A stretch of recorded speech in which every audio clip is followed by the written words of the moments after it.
Yes students, good morning once again. बच्चों, आज हम आरंभ करेंगे वसंत भाग 1 पाठ 14 लोकगीत। इसके लेखक हैं भगवत शरण उपाध्याय।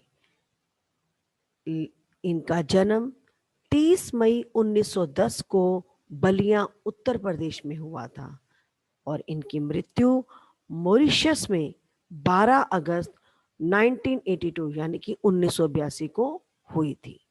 ठीक है बच्चों, लोकगीत क्या होते हैं? लोकगीत का अर्थ होता है लोगों के द्वारा गाए गए गीत।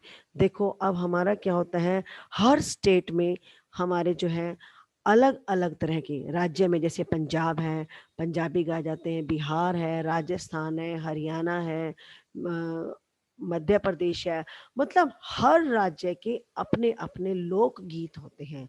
लोक गीत होते हैं जो लोगों के द्वारा गीतों का गाया जाता है और गीत बनाए जाते हैं। ये अधिकतर गांव में गाए जाते हैं। गांव में कोई भी, जैसे खुशी का माहौल है, किसी का जन्मदिन है, किसी के यहाँ शादी है, कोई विवाह का उत्सव है, या कोई जैसे कहीं लोग जमुना नदी के किनारे या गंगा नदी के किनारे लोग नहाने के लिए जाते हैं, तो वो गीत गाते ही जाते हैं। इनको पर्टिकुलर किसी ने लिखा नहीं होता, ये गांव की औरतें और पुरुष जो है मिलकर गाते हैं। अधिकतर जो है ये औरतें ही होती हैं जो उनके द्वारा ही रचित गीत होते हैं, यानी कि वो खुद इसकी रचना करते हैं। और इसमें कई बार वो वाद्य यंत्रों का भी प्रयोग नहीं करते, और कई बार तबला, ढोलक, इस तरह के जो हमारे वाद्य यंत्र होते हैं इन्हीं का प्रयोग करते हैं। तो लोकगीत जो होते हैं वो हमारे क्षेत्र के अनुसार गाए जाते हैं।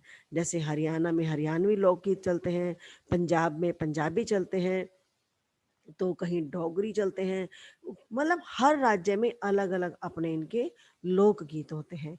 तो आज हम इस पाठ के माध्यम से जानेंगे कि किस राज्य में कौन से लोकगीत गाए जाते हैं और किस किस अवसर पर लोकगीत गाए जाते हैं और इसका क्या महत्व है।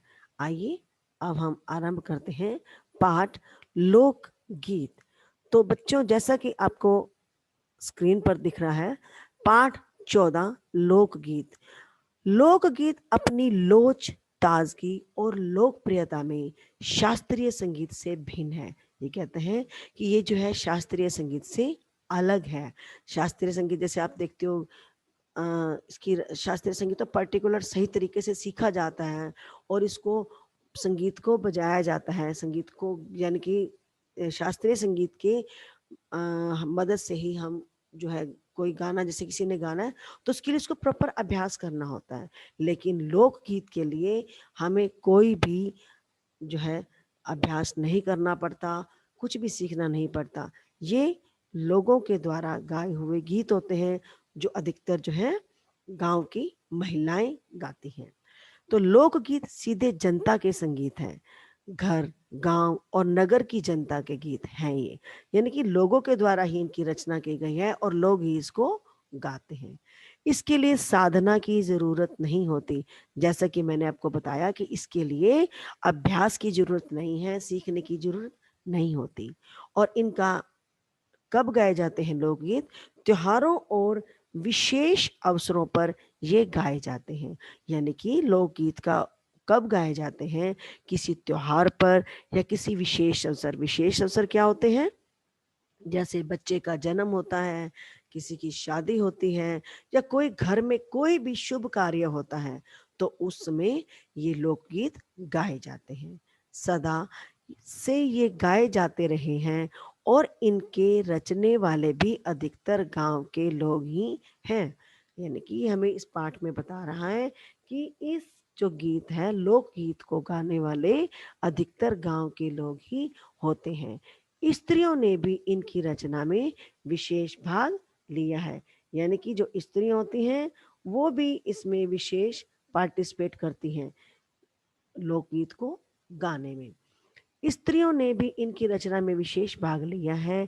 ये गीत बाजों की मदद के बिना ही या साधारण ढोलक, झांझ, करताल, बांसुरी आदि की मदद से गाए जाते हैं। यानी कि इनके लिए किसी बहुत बड़े इंस्ट्रूमेंट की जरूरत नहीं होती, साधारण तरीके से भी गाए जाते हैं। यानी कि अगर हम इसमें ढोलक, झांझ, करताल, बांसुरी आदि की मदद लेते हैं तो भी गाए जाते हैं, और अगर ये नहीं है तो इनके बिना भी इन गीतों का गाया जाता है। आपने देखा होगा, जो बच्चे गांव से संबंधित हैं वो देखते होंगे, जब गांव में कोई किसी तरह का कोई भी फंक्शन होता है या किसी तरह का कोई भी उत्सव होता है तो औरतें बिना ढोलक के तालियों बजाती हुई, तालियों के माध्यम से वो जो है लोकगीत को गाती हैं, और वहां पर एक जो उत्सव होता है उसमें रौनक लगा देती हैं। यानी कि उसका जो एक उत्सव होता है उसका उत्साह उनमें भरा होता है।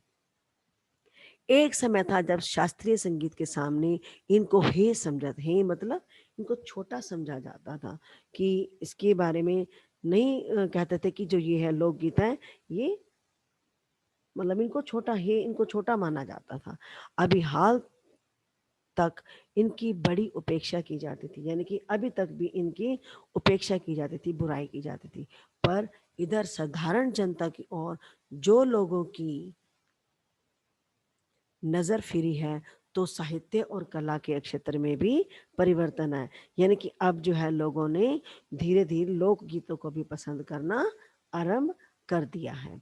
अनेक लोगों ने विविध बोलियों के लोक साहित्य और लोक गीतों के संग्रह पर कमर बांधी है, और इस प्रकार के अनेक संग्रह अब तक प्रकाशित भी हो गए हैं। यानी कि पहले जो था लोग इसमें इंटरेस्ट नहीं लेते थे, लेकिन धीरे धीरे क्या हुआ, लोगों का इसकी तरफ झुकाव होने लगा, और यह भिन्न भिन्न बोलियों में लोकगीत जो थे गाए जाने लगे थे।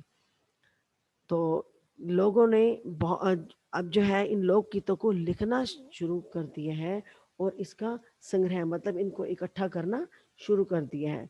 और उनकी जो जैसे आपकी पुस्तकें बुक होती हैं, तो अब इनकी किताबें भी छपने लग गई हैं लोकगीतों की। ठीक है। लोकगीतों के कई प्रकार हैं, इनका एक प्रकार तो बड़ा ही ओजस्वी और सजीव है। तो यह इस देश के आदिवासियों के संगीत हैं। यानी कि ये जो है लोकगीत, ये आदिवासियों के गीत हैं। तो मध्य प्रदेश, दक्कन, छोटा नागपुर में गोंड खान, ये बताया जा रहा है कि मध्य प्रदेश में कौन, दक्कन, छोटा नागपुर में गोंड खान, और राव, मुंडा, भील, संथाल आदि फैले हुए हैं, जिनमें आज भी जीवन नियमों की जकड़ में बंध न सका और निर्द्वंद लहराता है।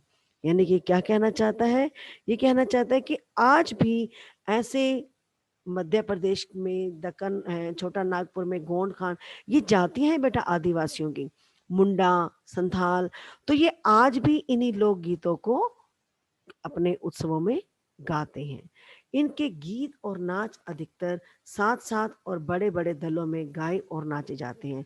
यानी कि इनके जो लोक गीत होते हैं वो बड़े बड़े ग्रुप बनाकर, ये ग्रुप बनाकर ही उसमें गीत गाते हैं और उन पर नृत्य करते हैं, नाचते हैं, यानी कि उसका आनंद लेते हैं। 20-20, 30-30 आदमियों और औरतों के दल एक साथ एक दूसरे के जवाब में गाते हैं, दिशाएं गूंज उठती हैं। आपने देखा होगा बेटा, जैसे हम लोग अंताक्षरी खेलते हैं, ठीक है, अंताक्षरी में क्या होता है, दो ग्रुप होते हैं, एक एक साइड और दूसरा उसके अपोजिट। पहला ग्रुप जो बोलता है तो दूसरा ग्रुप उसके लास्ट शब्द को बोलकर उससे ही उस गीत को आरंभ करता है। ऐसे ही ये जो आदिवासी लोग हैं, ये जब आपस में एक दूसरे के सामने बैठते हैं, एक दल और उसके सामने उसका विपक्षी दल बैठता है, और ये क्या करते हैं, गीतों के माध्यम से एक दूसरे को सवाल जवाब देते हैं। जैसे पहले ग्रुप ने गीत के माध्यम से कोई प्रश्न कुछ पूछा, तो दूसरा ग्रुप उसको उत्तर गीत के माध्यम से ही देगा। तो ऐसा मतलब एक अच्छा रंगीन सा माहौल बन जाता है, और चारों ओर जो है गीतों की दिशाएं चारों दिशाओं में गूंज उठती हैं।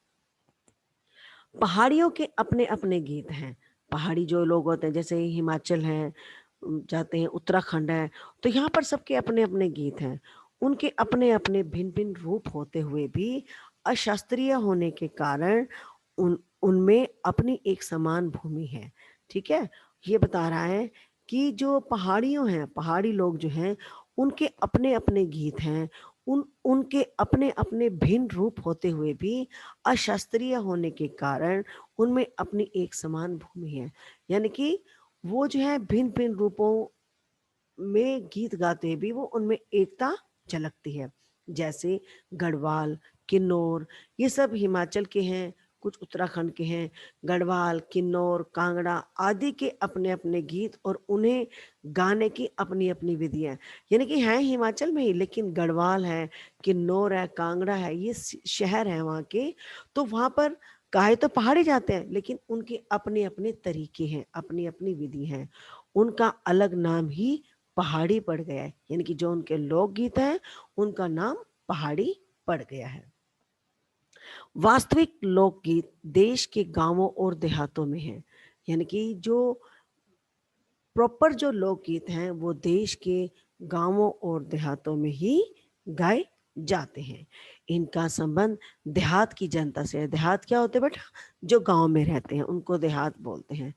बड़ी जान होती है इनमें, कहते हैं इन लोगों में बहुत जान होती है। एक एनर्जी होती है अलग लेवल की, ठीक है? चैता, कजरी, बारहमासा, सावन आदि मिर्ज़ापुर के हैं ये, बनारस और उत्तर प्रदेश के पूर्वी और बिहार के पश्चिमी जिलों में गाए जाते हैं। यानी कि इन्होंने बताया है कि चैता, कजरी ये लोकगीत है बेटा। ये लोकगीतों के नाम है चैता, कजरी, बारहमासा, सावन। ये कहाँ गाए जाते हैं? मिर्ज़ापुर में, बनारस और उत्तर प्रदेश के पूर्वी और बिहार के पश्चिमी जिलों में ये जो हमारे लोकगीत हैं, ये गाए जाते हैं। अब आपसे ये प्रश्न पूछा जा सकता है कि मिर्ज़ापुर, बनारस और उत्तर प्रदेश के पूर्वी और बिहार के पश्चिमी जिलों में कौन से लोकगीत गाए जाते हैं? तो आप इसका जवाब देंगे चैता, कजरी, बारहमासा, सावन। ठीक है? आगे आता है बाउल और भतियाली, बंगाल के लोकगीत हैं। बेटा ये आपके जो बता रहे हैं लोकगीत, ये आप ध्यान से पढ़ना, इनको ध्यान से समझना। कि बाउल और भतियाली जो हैं ये बंगाल के लोकगीत हैं।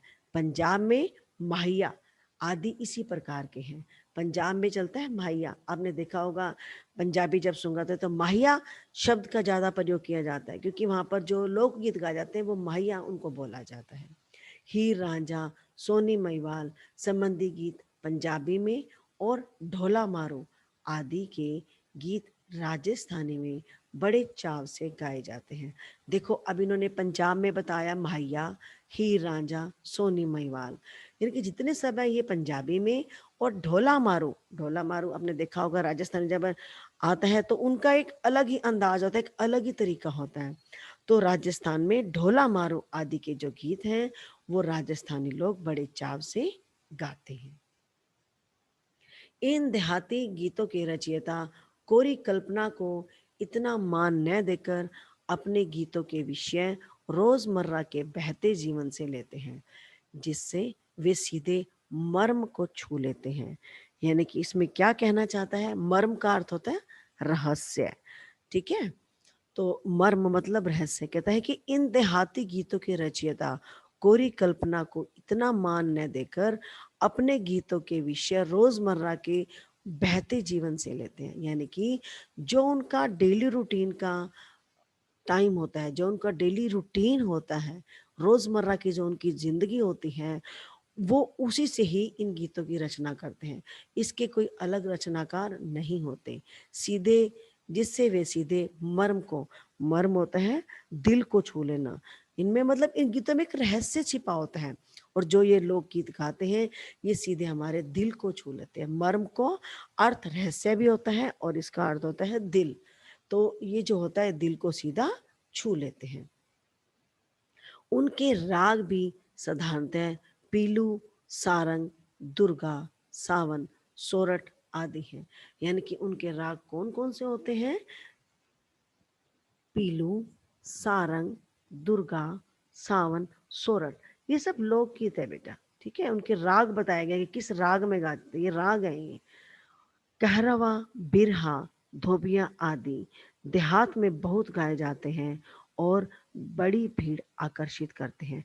यानी कि इस तरह के जो राग हैं जिन राग में, जिन लोकगीतों में इन रागों का प्रयोग किया जाता है, ये इन लोकगीतों को सुनने के लिए गांव के लोग बहुत अधिक संख्या में इकट्ठे हो जाते हैं और इस गीतों को सुनने के लिए वो इसकी ओर आकर्षित होते हैं, यानी कि उनको आनंद की अनुभूति होती है, वे आनंद का अनुभव करते हैं। ठीक है। इनकी भाषा में के संबंध में कहा जा चुका है कि ये सभी लोकगीत गांवों और इलाकों की बोलियों में गाए जाते हैं। देखो ध्यान से पढ़ो इसको, ये क्या कहना चाह रहा है कि इनकी भाषा के संबंध में कहा जा चुका है, यानी कि लोकगीतों की भाषा के संबंध में ये बताया जा चुका है, पहले भी कहा जा चुका है कि जो सभी लोकगीत होते हैं ये गांव और इलाकों की बोलियों में गाए जाते हैं। जैसे अब आप देखते हो हम हरियाणा में रहते हैं, तो हरियाणा में जो है हरियाणवी लोकगीत चलते हैं, लेकिन अब हम अगर इधर सोनीपत साइड की बात करते हैं या करनाल साइड की बात करते हैं, रोहतक साइड की बात करते हैं, तो यहाँ पर जो हरियाणवी है वो अलग तरीके से बोली जाती है। फिर हम थोड़ा सा दूसरी साइड चले जाएंगे, जैसे सिरसा, फतेहाबाद, हिसार साइड है, वहाँ पर वो राजस्थानी में हरियाणवी टोन टच आता है। यानी कि उनके जो लोकगीत होते हैं अपने इलाके के अनुसार होते हैं। ठीक है। जैसे पंजाब में भी हर इलाके के अनुसार होता है। जैसे हमने पीछे पढ़ा कि पहाड़ी इलाके में भी कहलाने में पहाड़ी कहलाते हैं वो, लेकिन उनके जो लोकगीत हैं वो भिन्न भिन्न होते हैं, लेकिन वो कहलाते क्या है? पहाड़ी।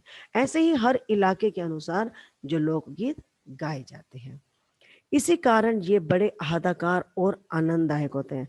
आहदाकार क्या होते हैं? प्रसन्न करने वाले, प्रसन्न करने वाले हो, इसका अर्थ होता है प्रसन्न। बड़े आहदाकार होते हैं, प्रसन्न करने वाले, और आनंददायक मतलब बहुत खुशी देने वाले। कहते हैं कि जो लोकगीत होते हैं ये प्रसन्न करने वाले और हमें आनंद देने वाले होते हैं, यानी कि बहुत हमें खुशी मिलती है, हमें अच्छा लगता है। आप लोगों ने देखा होगा जब घरों में शादी होती है, विवाह होता है या कोई बच्चे का जन्म होता है, तो घर में महिलाएं जब इकट्ठी होती हैं तो वो लोकगीत गाती हैं, लेकिन वो सुनने में बहुत मजा आता है। वो लोकगीत में अच्छी तरीके से भी गाती हैं और मतलब उसमें कई बार क्या होते हैं कई वर्ड्स को ऐसे यूज करते हैं जो मतलब अटपटे से लगते हैं, लेकिन उन सबको सुनने में अच्छा लगता है। मतलब सभी जो है वहां पर आनंद का अनुभव करते हैं। ठीक है। इनकी समझी जा सकने वाली भाषा भी इनकी सफलता का कारण है। राग तो इन गीतों के आकर्षक होते ही हैं। कहता है जो राग हैं इनके गीतों के आकर्षक मतलब हमें अट्रैक्ट करते हैं। जो इनके राग होते हैं, जिस तर्ज में बोलती हैं, जिस लय में ये गाती हैं, तो उनकी समझी जा सकने वाली भाषा भी इनकी सफलता का कारण है। यानी कि जब हम इनको समझते हैं, सुनते हैं, तो ये भी एक उनकी सफलता का कारण है। क्योंकि जो वो लोकगीत बोलते हैं, अगर हम उनकी भाषाओं को समझेंगे, सुनेंगे, तभी वो ही सफलता उनको मिलेगी।